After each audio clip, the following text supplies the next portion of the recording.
એક નામ છે નિકુંજ નાયક શ્રીનાથજી. નિકુંજના દ્વાર પર ઉભા રહીને તમને બધાને પોતાની નિકુંજમાં બોલાવી રહ્યો છે. આ ભાગવત ભગવાન એનું તો સ્વરૂપ છે. તમને ઊંચો હાથ કરીને ભાગવત ભગવાન બોલાવે છે પોતાની શરણ.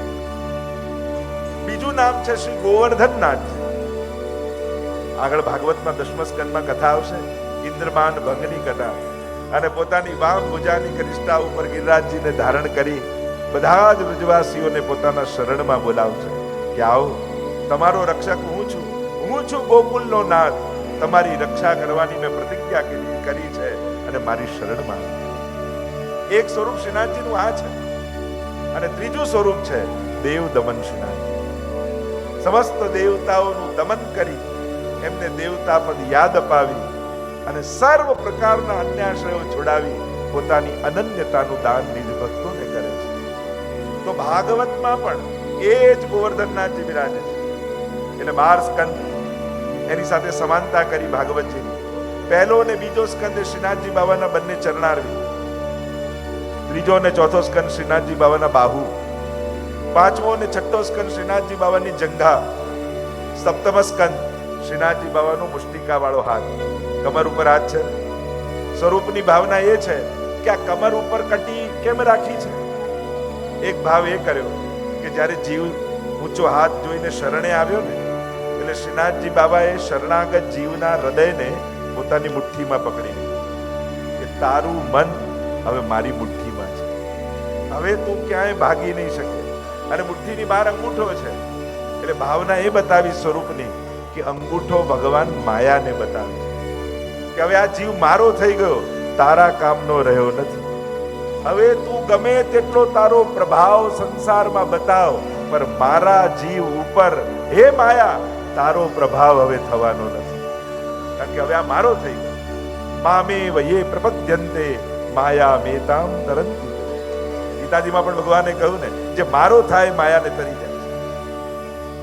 યા એક ભાવે બતાવ્યો કટી પર મુઠ્ઠી રાખીને કે આ સંસાર સાગર વૈષ્ણવ માટે તો હવે કટી જેટલો થઈ ગયો.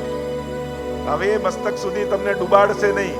કમર સુધીનું પાણી હોય ને માણસ સહજ ચાલતો ચાલતો પાર ઉતરી જાય, એમ શ્રીનાથજીના શરણે આવ્યા એટલે હવે આ ભવસાગર કટી જેટલો થઈ ગયો, વૈષ્ણવ સહજમાં પાર ઉતરી.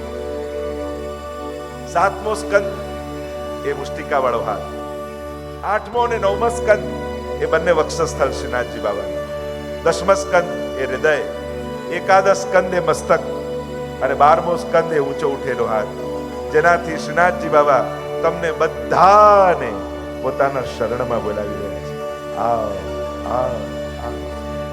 તો આમ જે નાથ દ્વારામાં શ્રીનાથજી છે એ જ શ્રીનાથજી બાબા શ્રીમદ ભાગવતમાં બિરાજે. આ તમને બધાને જે સૂચના મળી એ શું છે? એ શ્રીનાથજી બાબાનો વેણુનાદ છે. જેમ ઠાકોરજી રાસ માટે પહેલા વેણુનાદ કરે છે અને વેણુનાદ સાંભળીને સર્વ ગોપીજનો ઘર ઘરથી દોડીને રાસ મંડળમાં આવી ગઈ, એમ કથાની સૂચના એ વેણુનાદ છે. ભાગવતનો પંડાલ એ રાસસ્થલી છે. ઠાકોરજીએ તમને બોલાવ્યા છે અને 7 દિવસ એક એક વચને બંધાઈ અને 7મા દિવસે શ્રીનાથજી બાબા સહજમાં તમને પ્રાપ્ત થશે. કારણ કે 3 વસ્તુ છે: શ્રીનાથજીને જોવા, શ્રીનાથજીને જાણવા અને શ્રીનાથજીને મેળવવા. આ ત્રણેય વસ્તુનો અનુભવ ભાગવતજી કરાવશે. ભાગવતજી એટલે ભગવાનને જાણવાનો અવસર, ભગવાનને સાંભળવાનો અવસર. 7 દિવસ સાંભળતા સાંભળતા સાંભળતા સહજમાં જીવ શ્રીનાથજીનું થઈ જશે. તમારે કાંઈ કરવાનું નથી, તમારે તો કેવલ શ્રવણ કરવાનું છે. પણ ક્યારે એ શ્રવણ કરતા કરતા આ માખણ ચોર ચિત્તચોર બની અને તમારા હૃદયમાં પ્રવેશ કરી જશે તમને પણ ખબર નહીં. એટલે હું તો ઘણી વાર સપ્તાહ શરૂ થતી હોય ને ત્યારે જ કહી દઉં કે પહેલા દિવસે બધા પોતપોતાની સેલ્ફી લઈ લે. કારણ કે 7મા દિવસે તમારો ચહેરો, તમારી આંખો, તમારા ભાવ એ બધું જ બદલાઈ જશે. આવો પ્રવેશ કરીએ શ્રીમદ ભાગવતના મહાત્મ્યની કથામાં. આ એવી દિવ્ય કથા છે કે સાંભળતા સાંભળતા 5 ફળ ભાગવતજીના બતાવવામાં આવે. કે જ્યારે ભાગવત સાંભળશો તો મળશે શું? કોઈ પણ માણસ કામ કરે ને તો સૌથી પહેલા વિચાર કરે આ કરવાથી મળશે શું? 5 ફળ બતાવ્યા. ભાગવતનું પહેલું ફળ બતાવ્યું નિસંશયતા. ભાગવત સાંભળવાથી સર્વ શંકાઓની સમાપ્તિ થઈ જશે. મનમાં કોઈ શંકા નહીં. અને શ્રદ્ધા જાગી જાય ને પછી શંકાઓ આપમેળે સમાપ્ત થઈ જાય. શ્રદ્ધાઓ જાગે, જેમ જેમ ભાવ જાગે એમ એમ શંકાઓ સમાપ્ત થાય. શ્રદ્ધાવાન લભતે જ્ઞાનમ તત્પર સંયતે. બીજું કહું, ભગવત કૃપાનો અનુભવ થાય. ભાગવત સાંભળો એટલે ભગવત કૃપાનો અહેસાસ થાય.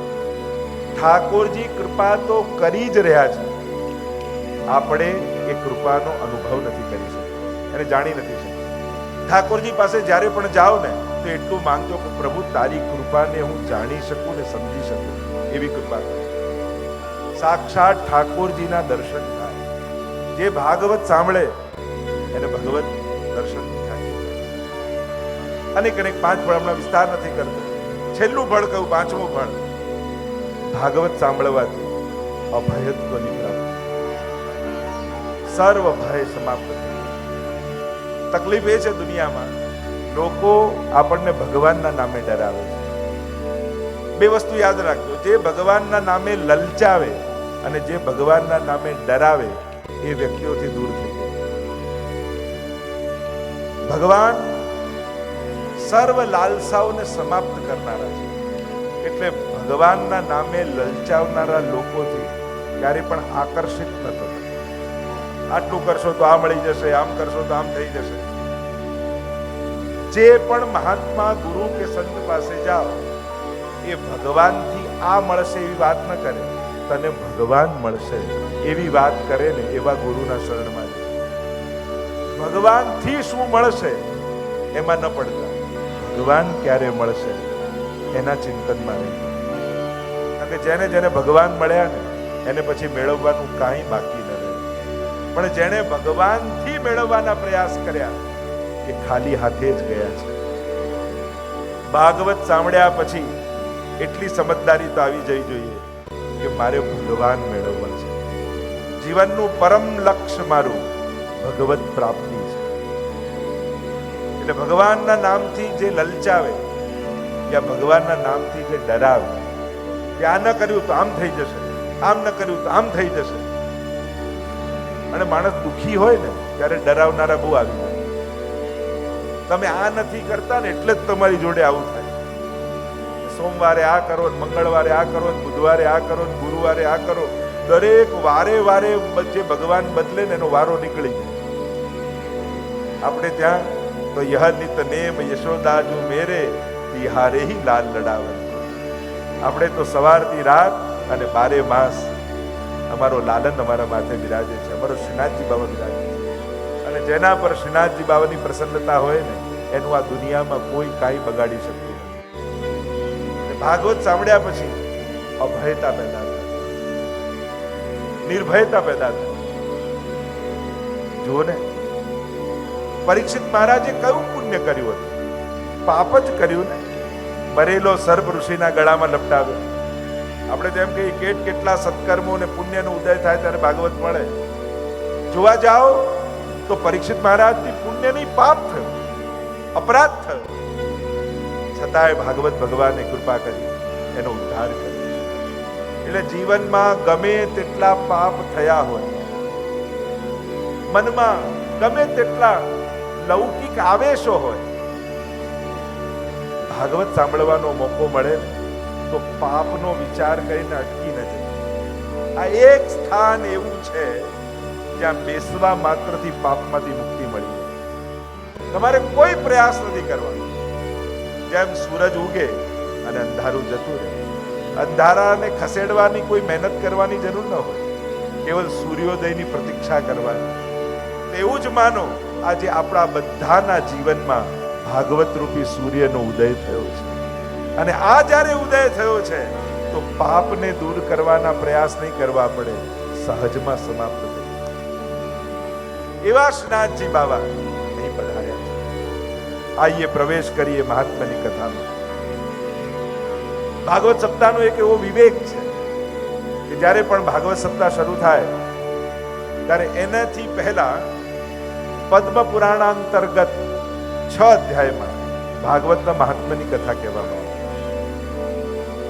અને ભાગવત પોતે પોતાનું મહાત્મ્ય નથી કહેતું, પદ્મ પુરાણ એની કથા કહે.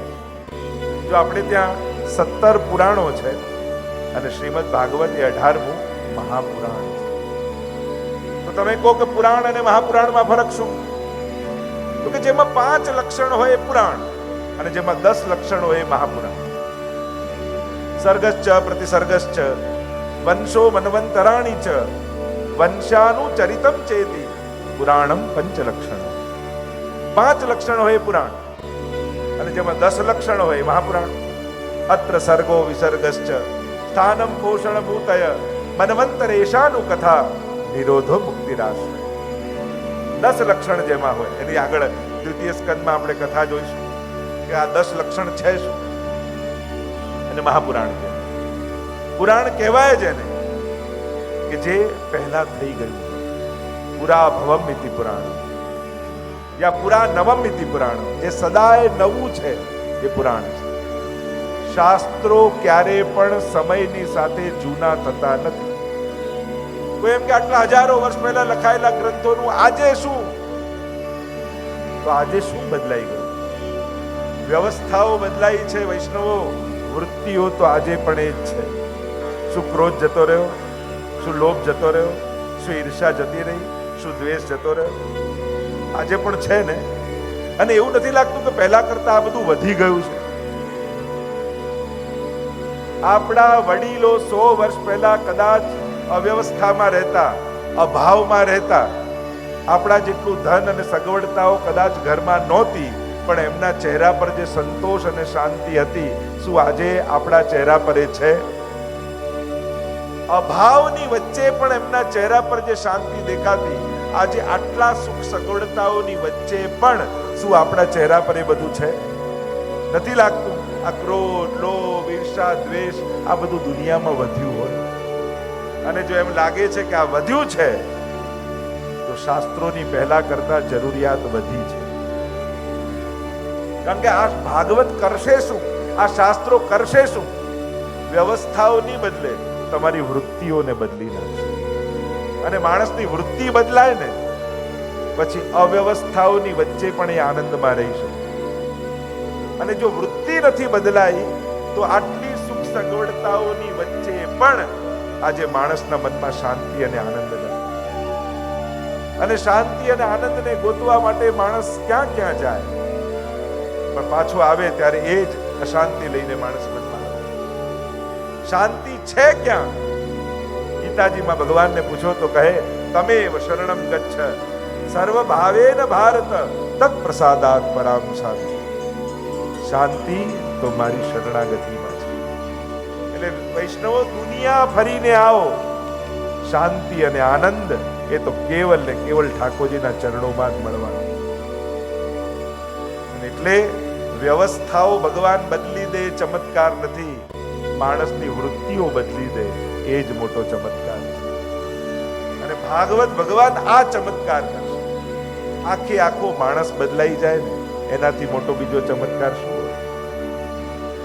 અરે આના ઘરમાં કંકુ નીકળ્યું, આના ઘરમાં ભગવત નીકળ્યું, આના ઘરમાં આમ નીકળ્યું. લોકો આવા ચમત્કારોની વાત કરે. અરે આ કંકુ અને ભગવત નીકળ્યા એ મોટા ચમત્કાર નથી. આ સાધારણ વ્યક્તિના હૃદયમાંથી એક વૈષ્ણવ નીકળ્યો એ સૌથી મોટો ચમત્કાર છે. આખે આખો વ્યક્તિ બદલાઈ જાય. ને એટલા માટે ભાગવતની યાત્રાને હું કહેતો હોઉં છું, વ્યક્તિ તરીકે આપણો જન્મ થયો છે, વૈષ્ણવ બનીને જીવીશું અને વ્રજભક્ત બનીને જઈશું. તો એક વ્યક્તિથી લઈ વ્રજભક્ત બનવા સુધીની જે યાત્રા છે એ જ આ ભાગવતની યાત્રા છે.